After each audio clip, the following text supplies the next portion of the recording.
The people of Pinewood, Oregon knew something was wrong when Billy Mason didn't show up for baseball practice. Billy never missed practice. His coach called his parents, who said he was supposed to be at the field. By nightfall, the whole town was looking for him. They found nothing. Not a footprint, not a scrap of clothing. Nothing. Billy had simply vanished. 3 days later, it happened again. Emma Reeves disappeared from her bedroom sometime after midnight. Her parents swore the windows were locked, the doors were shut, and the alarm system was on. The only evidence something unusual had happened was a small burn mark on her windowsill. Sheriff Kate Boyd stood in Emma's room, taking pictures of the strange mark. It looked like someone had held a blowtorch to the white paint for just a second. She had seen the same mark in Billy's room, but hadn't thought much of it at the time. 2 kids in 1 week, she muttered. She had been sheriff for 15 years in this small town, and the worst she usually dealt with was drunk drivers and the occasional break-in. By the end of the week, 3 more children were missing. Each disappearance followed the same pattern: no signs of forced entry, no evidence of struggle, and those strange burn marks by a window. Jack Martinez paced the police station waiting room, his wife Lisa sitting quietly with red eyes. Their son Carlos, age 8, had been taken the night before. "Someone has to know something," Jack said, his voice breaking. "Kids don't just disappear into thin air." Sheriff Boyd looked at her notes. "We've got officers at every road out of town. The FBI is on their way. We'll find these kids." But she wasn't sure she believed her own words anymore. That evening, single father Peter Collins called in a panic. His daughter Amy was gone, and there was that same burn mark on her windowsill. Outside the Collins house, Daniel White watched the police cars with growing concern. As the high school science teacher, he knew all the missing kids. Smart kids, healthy kids, kids who asked good questions. He also knew something the others didn't. For the past week, his home weather station had been picking up strange atmospheric disturbances right before each disappearance. The readings made no sense. Rapid temperature fluctuations, electromagnetic anomalies, and radiation spikes that his simple equipment shouldn't even be able to detect. When men in dark suits arrived the next day, Daniel knew this was bigger than a local kidnapping. They called themselves FBI, but they asked all the wrong questions. They collected samples from the burn marks and took readings with equipment he'd never seen before. They barely asked about the children themselves. By day 10, 12 children had vanished from Pinewood. Parents kept their remaining kids home from school. The town set up a curfew. Armed men patrolled the streets at night. Daniel finally approached Sheriff Boyd at the station, carrying a folder of printouts. "Sheriff, I don't think we're dealing with a human kidnapper," he said quietly. She looked up from her desk, exhaustion evident in her eyes. "What are you talking about, Daniel?" He spread his weather charts across her desk. "These disturbances happen exactly when each child disappears. And look at this pattern. It's too precise, too regular. This isn't natural." "What are you suggesting?" "That some storm is taking our kids." Her voice was skeptical, but her eyes showed fear. "Not a storm," Daniel said. "I think something is entering our atmosphere, targeting specific houses, and then leaving. Something that can bypass our locks, alarms, and even our notice." Sheriff Boyd stared at the charts. "You think it's—" Daniel nodded. "I think someone should check if other towns are experiencing the same thing. If I'm right, this is just the beginning." As if confirming his words, the lights in the station flickered, and Daniel's phone beeped with an alert from his weather station. Another atmospheric disturbance was happening right now, somewhere in Pinewood. Another child was about to vanish. 20 miles outside of Pinewood, Olivia Grant sat alone in the small observatory where she worked. Her eyes were fixed on the computer screen, watching unusual patterns in the data from the satellite feeds. For 3 nights, she had tracked something that shouldn't exist. A massive object in Earth's orbit that appeared on readings for only seconds at a time. Olivia pushed her glasses up and sipped her cold coffee. As a satellite engineer, she knew every scheduled object in Earth's orbit. This wasn't one of them, and it was directly above Pinewood each time a child vanished. Her phone rang. The caller ID showed a Washington, D.C. area code. "Ms. Grant," said a deep voice, "this is Agent Frank Russell. We need to talk about what you've been tracking." 2 hours later, a black SUV pulled up to the observatory. Olivia wasn't surprised they had found her. She was surprised they had waited this long. Agent Russell was tall with short gray hair and a face that gave away nothing. The woman with him wore an Air Force uniform with colonel's insignia. "You've identified a cloaked vessel in Earth's orbit," Russell said. It wasn't a question. Olivia nodded. "It appears approximately every 48 hours, stays for about 20 minutes, and then vanishes. It's huge, bigger than the International Space Station." "We know," said the colonel, "and we need your help." The next morning, Olivia found herself in a hastily established command center in Pinewood's community hall. She recognized Daniel White, the science teacher whose atmospheric data had matched her satellite readings. Sheriff Boyd stood nearby, looking uncomfortable in the presence of military personnel. "We've known about the Vraxians for 11 years, Agent Russell explained to the small group.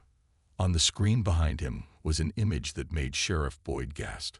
It showed a tall, insect-like creature with 4 arms and a head that seemed too large for its body. "First contact was made in 2013, Russell continued. "They expressed no interest in formal relations with Earth. They view us as primitive, but scientifically interesting. Like lab rats. And now they're taking our children." Sheriff Boyd asked, her voice tight with anger. "This is new behavior," the colonel said. "Previously, they only took adults, and only a few at a time. This mass collection of children is unprecedented." In a sealed room deep within the Vraxian vessel, Carlos Martinez sat on the edge of a strange bed. The walls glowed with a soft blue light. There was no door he could see, but sometimes a section of wall would disappear, and one of the insect creatures would enter. They never hurt him, but they often attached small devices to his head that made his thoughts feel fuzzy. Carlos had quickly learned that if he thought about simple things, baseball games, his favorite cartoons, they would lose interest faster. Today, the tall creature placed a cube on the floor. Images appeared in the air above it. Pictures of Earth, of people, and strange symbols Carlos didn't understand. The creature made clicking sounds, and a mechanical voice translated. "Learn. Show intelligence." Carlos stared at the floating images. He realized this was a test. The aliens wanted to see how smart humans were, how smart human children were. In another room, Amy Collins was given the same test. She noticed patterns in the symbols and began to arrange them correctly. The Vraxian observer made notes on a transparent tablet. Later, as Carlos lay on his bed pretending to sleep, he heard a faint tapping from the wall. 3 taps, pause, 2 taps, pause, 3 taps again. A pattern. Someone was trying to communicate. He tapped back the same sequence. The tapping continued, different patterns now. Carlos smiled for the first time since his abduction. The aliens had made their first mistake, putting the children close enough to communicate. Back on Earth, Olivia's equipment detected a new signal from the Vraxian ship. It was broadcasting on an unusual frequency, not meant for human detection. But her modified receivers picked it up anyway. "They're calling for more ships," she told Agent Russell. "Whatever they're finding in our children, they want more of it." News of the alien abduction spread quickly. When children began disappearing in Seattle, then Chicago, then small towns across Europe, governments could no longer hide the truth. Panic erupted in cities worldwide as parents kept their children indoors. Schools closed. Militaries mobilized. In Washington, D.C., world leaders gathered for an emergency summit. The U.S. President addressed the nation on live television. "We are not alone in the universe," she said, her face grim. "And we are under attack. But humanity will stand together. We will get our children back." In Pinewood, Daniel White worked day and night in the command center. He had discovered something important about the Vraxian ships. They use this frequency to hide from our radar, he explained to Olivia and Agent Russell, pointing to his computer screen. If we adjust our satellites to search specifically for this signal, we can track their movements. Olivia nodded, already typing commands into her system. We can modify military radar the same way. Give us 48 hours, and we'll be able to see every Vraxian ship that enters Earth's atmosphere. Agent Russell made a call to Washington. Get me the Joint Chiefs. We have a way to track them. Sheriff Boyd had a different but equally important job. She organized the families of the missing children, collecting every bit of information they had. Carlos is allergic to peanuts, Lisa Martinez told her. He loves space and dinosaurs. He's good at math. Amy can solve puzzles really fast, Peter Collins added. She's shy with strangers but makes friends easily with other kids. Sheriff Boyd wrote everything down. The more we know about the children, the more we might understand why these aliens chose them. A pattern emerged. All the abducted children scored above average on school tests. Many showed special talents in music, math, or problem solving. Some had won science fairs or chess tournaments. They're taking our brightest kids, Sheriff Boyd realized. Aboard the Vraxian ship, Carlos had made contact with 5 other children through the wall-tapping code. One of them was Amy, who had figured out that the Vraxians couldn't see certain colors well, particularly red.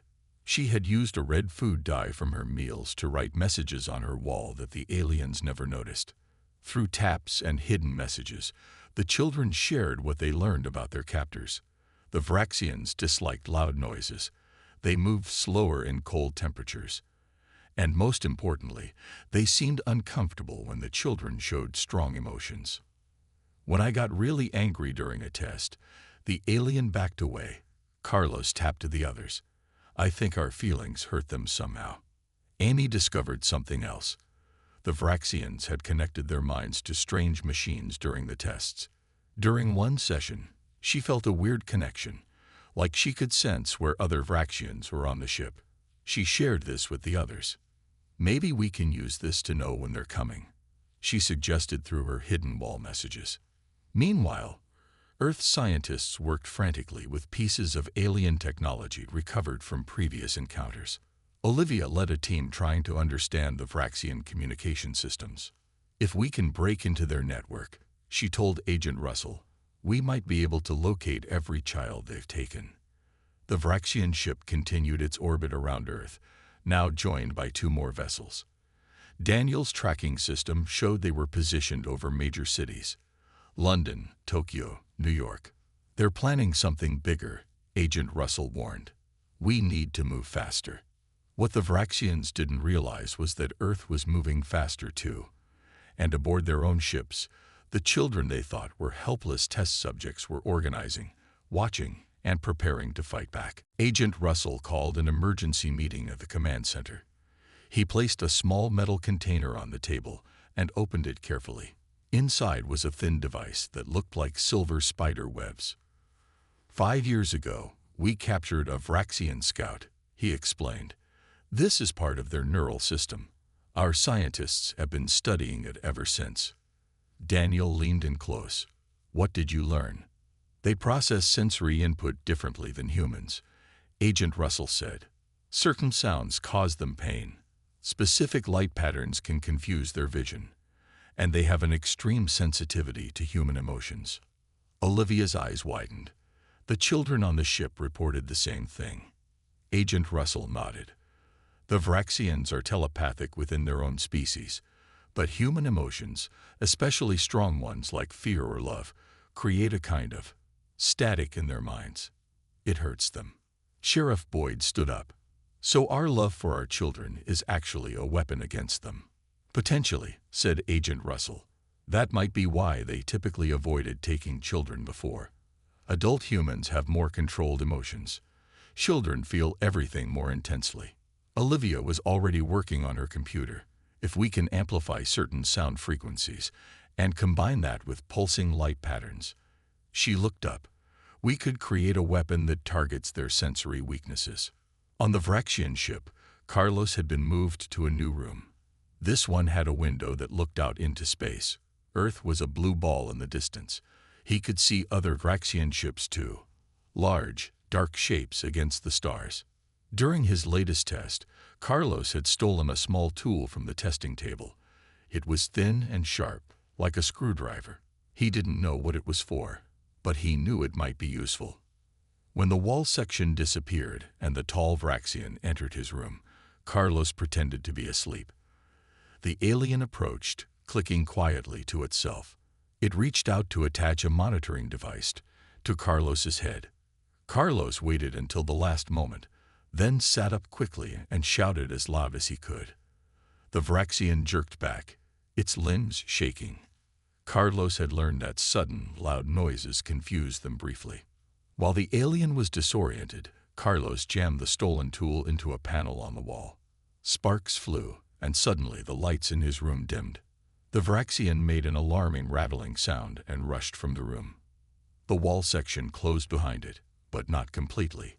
A small gap remained where the panel was damaged. Carlos could now leave his room. In another section of the ship, Amy had made an important discovery. During her tests, she had found that her empathic abilities were growing stronger. She could sense where Vraxians were on the ship, feeling their presence like cold spots in her mind. She had also learned to send simple feelings to other human children nearby. It wasn't exactly mind reading, but it was close, and the Vraxians had no idea she could do it. On Earth, Daniel and Olivia had finished the prototype weapon. It looked simple, just a modified speaker with lights attached to it, but its effects on Vraxian biology would be devastating. "We need to test it," Olivia said. Agent Russell nodded. "We have something you can test it on." He led them to a secure room where a preserved Vraxian limb was kept in a sealed container. This reacts to stimuli the same way a living Vraxian would. They activated the device. The limb convulsed violently. "It works," Daniel said quietly. Olivia looked at the data readings. "We need to make this bigger, much bigger." In Washington, military leaders planned the assault on the Vraxian ships. They would need to get close enough to use the new weapons, and they would need to find and rescue all the children without harming them. No one noticed that one of the Vraxian ships had changed position slightly. It was now directly over Pinewood again. Carlos moved carefully through the narrow gap in his room's doorway. The corridor outside was dimly lit with the same blue glow as his room. No Vraxians were in sight. He could hear distant humming sounds from the ship's systems. He remembered the wall-tapping code and quickly located Amy's room based on their communications. The panel beside her door had similar markings to the one he had damaged. Carlos used his stolen tool to pry it open. Inside, wires and strange glowing components pulsed with energy. Carlos didn't understand how Vraxian technology worked, but he had watched them operate door panels. He touched two wires together. The wall section in front of him disappeared. Amy stood on the other side, her eyes wide with surprise. "Carlos," she whispered. He nodded. "We need to free the others." Amy closed her eyes for a moment. "I can feel where they are, and I can sense two Vraxians coming this way." They moved quickly, staying close to the walls. Amy guided them, her new ability warning them whenever aliens approach. They freed 5 more children before an alarm started blaring throughout the ship. "The Vraxians know we've escaped," said a boy named Sam, one of the first children taken from Pinewood. Carlos looked at the group of children around him. "We need to cause trouble. Big trouble." Back on Earth, alarms were also sounding. The Vraxian ship above Pinewood had begun descending into the atmosphere. "They're coming down," Olivia said, watching her tracking system. Why would they risk a landing now? Agent Russell received an urgent call. "They've lost control of some of their test subjects," he reported after hanging up. "Our monitoring systems picked up unusual activity and alerts on their ship." Daniel smiled for the first time in weeks. "The kids are fighting back." Sheriff Boyd organized the town's evacuation. "Whatever's happening up there, We don't want civilians anywhere near that ship if it lands. Military forces were already converging on Pinewood, bringing with them the newly produced weapons designed by Olivia and Daniel. Fighter jets stood ready to intercept the Vraxian vessel if necessary. Aboard the ship, Carlos led the children to what appeared to be a control room. No Vraxians were inside. They had all rushed to recapture the escaped children elsewhere on the vessel. The control room walls were covered with strange screens showing Earth below them. Carlos could see Pinewood growing larger as they descended. "What do we do?" Annie asked. Sam, who had learned the most about Vraxian technology during his longer captivity, pointed to a large console. "I think this controls communications. I've seen them use it to talk to the other ships." Carlos nodded. "Can you send a message to Earth?" Sam wasn't sure, but he tried anyway. The children gathered around the console, pressing symbols they had seen the Vraxians use. A screen suddenly lit up with static, then cleared to show a shocked human face. Olivia Grant in the command center. "We can see you," Olivia shouted. "We can see you. Are you on the ship?" Carlos stepped forward. "Yes. There are 23 of us free right now. The ship is landing in Pinewood." "Why are they landing?" Agent Russell appeared beside Olivia. "I don't think they want to," Carlos explained. "I think something's wrong with their ship." In fact, the other freed children had been busy. Following Carlos' plan, they had spread out across the vessel, damaging systems and causing chaos. 2 children had found what looked like an engine room and had smashed everything they could. The Vraxians were panicking. Their test subjects had not only escaped but were actively attacking their ship. Worse, the humans on the ground were ready and waiting with weapons that could actually hurt them. The ship lurched suddenly. Amy grabbed Carlos's arm. "We're going down," she said, "and I don't think it's going to be a smooth landing." Outside their view screen, they could see the forests around Pinewood getting closer by the second. The Vraxian ship crashed into the forest 5 miles outside of Pinewood. Trees snapped like twigs under its massive weight. Dirt and debris flew into the air. The sound echoed for miles. Daniel White jumped into a military jeep with Agent Russell. Sheriff Boyd followed in her police cruiser. They raced toward the crash site, leading a convoy of soldiers armed with the special weapons Olivia had designed. "Remember, our priority is the children," Agent Russell said into his radio. "We don't know if they survived the crash." Olivia stayed in the command center, monitoring communications. "The other Vraxian ships are changing position," she reported. "They're coming to help their fallen vessel." Inside the crashed ship, Carlos pulled himself up from the floor. The impact had thrown the children around the control room, but none seemed seriously hurt. Annie was helping a younger girl who had a cut on her forehead. "We need to get out of here," Carlos said. "The Vraxians will be looking for us." The crash had damaged the ship's systems. Many doors now stood open that had been locked before. The children moved through the corridors, searching for a way out. Amy suddenly stopped. "I can feel them. They're scared and angry. And they're coming this way." The group ducked into a side room just as 6 Vraxians rushed past, their many limbs moving in perfect coordination. The aliens were carrying strange weapons. "They know humans are coming to rescue us," Sam whispered. "They're preparing to fight." Carlos looked around the room they were hiding in. It was filled with small containers, each holding different Earth objects. Toys, books, clothing, even food. "They've been studying everything about us," he said. Amy pointed to a larger container. "Look." Inside were devices that looked like the ones the Vraxians had used on them during tests. Carlos recognized them as the machines that had caused him pain when they tried to read his thoughts. "We should take these," he said. "Maybe our people can use them." Each child grabbed something from the room before they continued their search for an exit. Eventually, they found a large door that had been damaged in the crash. Through the gap, they could see trees and sky, the forests of Earth. Freedom was just steps away. Meanwhile, Daniel and the military forces had set up a perimeter around the crashed ship. Soldiers aimed their weapons at the vessel, ready to fire the special sound and light combinations that would hurt the Vraxians. "Any sign of the children?" Sheriff Boyd asked, scanning the ship with binoculars. Before anyone could answer, a section of the ship's hull creaked open. Everyone tensed, weapons raised. But it wasn't Vraxians who emerged, it was children. First one, then two, then a stream of them running toward the human lines. "Hold your fire," Daniel shouted, though no one needed to be told. He ran forward, meeting Carlos and Amy halfway. "There are more inside," Carlos said breathlessly. "At least 100 more kids from all over the world." Agent Russell joined them. "Are the aliens coming?" As if in answer, a tall Vraxian appeared in the same opening the children had used. It carried a weapon and was followed by more of its kind. "Now," Russell shouted. The soldiers activated their weapons. Pulses of sound and light shot toward the Vraxians. The effect was immediate. The aliens dropped to the ground, their limbs shaking uncontrollably. Their weapons fell from their grasp. "It works," Daniel yelled.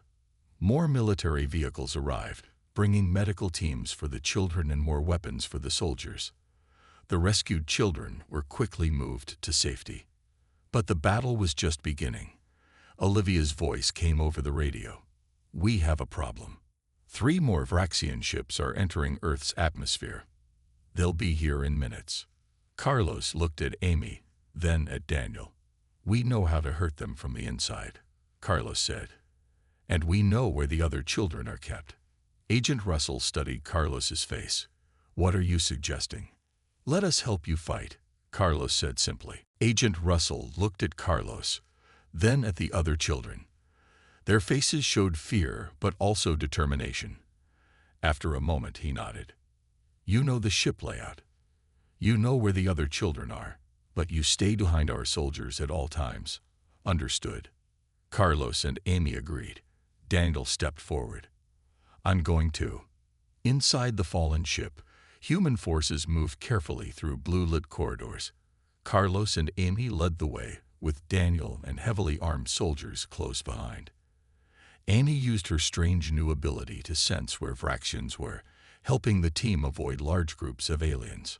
"The holding cells are this way," Carlos whispered, pointing down a long hallway. The team found row after row of rooms like the ones Carlos and Amy had been kept in. Inside each room was a child, some as young as 6, others in their early teens. The soldiers worked quickly to free them all. In the command center, Olivia tracked the approaching Vraxian ships. 10 minutes until they arrive, she warned over the radio. Sheriff Boyd organized buses and ambulances to transport the rescued children. Parents from Pinewood waited anxiously behind police lines, searching each group of emerging children for their own. Deep inside the ship, Carlos led a smaller team to what he believed was the main engine room. "If we damage this," he told Agent Russell, "the other ships might not be able to land." Soldiers placed explosive charges around the strange, pulsing technology at the center of the room. As they worked, Amy suddenly gasped. "They're coming. A lot of them. And something else." Her eyes widened. "Their leader is with them." The team barely made it out of the engine room before a group of Vraxians rounded the corner. Unlike the others, one alien stood taller, with markings across its exoskeleton. It wore some kind of device around what passed for its neck. "Humans," it said in perfect English, the sound coming from the device. "You cannot comprehend what you are interfering with." Agent Russell stepped in front of the children. "You took our children. That was your mistake." The Vraxian leader made a sound that might have been laughter. "We study promising species. Your offspring showed unusual potential. They are merely test subjects." Carlos moved beside Agent Russell. "We're not test subjects. We're human beings, and you shouldn't have made us angry." For the first time, the alien seemed uncertain. It could feel the boy's emotions, raw, powerful, and directed like a weapon. Behind Carlos, all the rescued children gathered, each focusing their anger, fear, and determination at the Vraxian leader. The alien stumbled backward, its limbs shaking. The other Vraxians also began to tremble, overwhelmed by the emotional assault. Now, Agent Russell shouted into his radio. Outside, Olivia activated a massive version of her weapon. Sound and light pulsed from emitters placed around the crashed ship. Inside, the Vraxians fell to the ground, completely incapacitated. At the same time, explosives detonated in the engine room. The entire ship shuddered. Strange energy surged through its systems. "Everyone out now," Daniel shouted. They ran, soldiers carrying children who couldn't keep up. They emerged from the ship just as a pulse of energy shot upward from the damaged engines. In orbit, the approaching Vraxian ships suddenly stopped. Their cloaking systems failed. Earth's military, now able to see them clearly, launched missiles that had been modified with Olivia's technology. The Vraxian vessels tried to retreat, but it was too late. Their shields failed under the barrage. One by one, they turned and fled Earth's orbit, broadcasting signals that Olivia's team quickly translated. "Warning to all vessels," the message said. "Earth. Extremely dangerous. Humans protect their young with unprecedented ferocity. Approach prohibited." In Pinewood, parents reunited with their children. Jack and Lisa hugged Carlos tightly. Peter knelt to embrace Amy, tears streaming down his face. "Did we win?" Amy asked Daniel, who stood watching the reunions with a smile. "Yes," he said. "And I don't think they'll be coming back." In the sky above, the last Vraxian ship disappeared into the darkness of space, carrying a message that would spread throughout the galaxy. Never threaten the children of Earth.